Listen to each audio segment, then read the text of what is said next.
કેમ છો મિત્રો? બધા મિત્રોને જય દ્વારકાધીશ। તમારું સ્વાગત છે આજના નવા વ્લોગમાં। આજે છે ભીમ 11 અને જો આજે હું ગયો તો ઓફિસ ઉપર। આજે મારે ઓફિસે રજા નહોતી ભીમ 11 ની, એટલે આપણે ઓફિસે ગયા હતા ને અત્યારે આપણે ઓફિસે રાતે આવ્યા છે ડાયરેક્ટ ઓફિસેથી, અને અત્યારે સીધા ઘરે આવ્યા છે અને ઘરે ડાયરેક્ટ વ્લોગ શરૂ કર્યો છે। તો આપણને બપોરે આપણે આવ્યા નતા ઘરે, એટલે કઈ બપોરનું કઈ ખબર નથી જમવામાં શું હોય, પણ અત્યારે જમવામાં એક નંબર બધી વસ્તુ બનાવેલી છે, જેમ કે પકોડા છે, વડા છે, પછી મેન તો કેરી છે કે જે ભીમ 11 માં કેરી ખાવામાં આવશે તે કેરી છે। તો તમને અત્યારે ફ્રેશ થઈ અને જમીન તમને પાછો મળું અને તમને બતાવું કે જમવામાં શું શું છે, અને બ્લોગમાં એન્ડ સુધી બના રહેજો।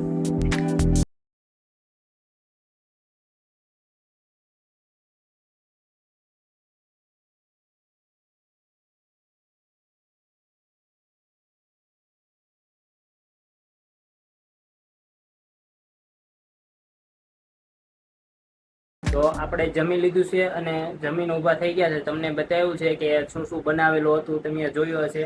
બહુ મજા આવી જમવાની, અને આજે ભીમ 11 હતી એ પૂરી થઈ, ઓલમોસ્ટ પતી જ ગઈ છે એમ જ ગણવાનું। અત્યારે બધા ફેમિલી મેમ્બર અત્યારે બધા કોઈ અહીં ઘરે છે નહીં, બધા ફેમિલી મેમ્બર અત્યારે ગયા છે ધાબા ઉપર। ધાબા ઉપર ઠંડો પવન આવે છે એટલે બધા ના જઈને બેઠા છે। અને જો બધા અત્યારે વાગ્યા છે 10:30, 10:30 વાગ્યા છે અને 11:30 જેવું થશે એટલે બધા નીચે આવશે, પછી પથારી કરીને સુઈ જશે।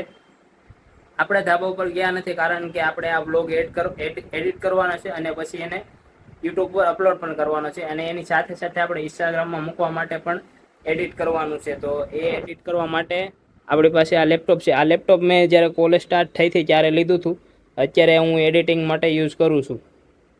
આમાં આપણે વ્લોગ એડિટ કરી અને મૂકવાનો છે, અને કાલે વ્લોગ આવી જશે। તો બધા મિત્રો બ્લોગ જોઈ લેજો, અને જો આ બ્લોગ સારા લાગે મારા તો સપોર્ટ કરતા રહેજો, ને મળી આવે નેક્સ્ટ બ્લોગમાં।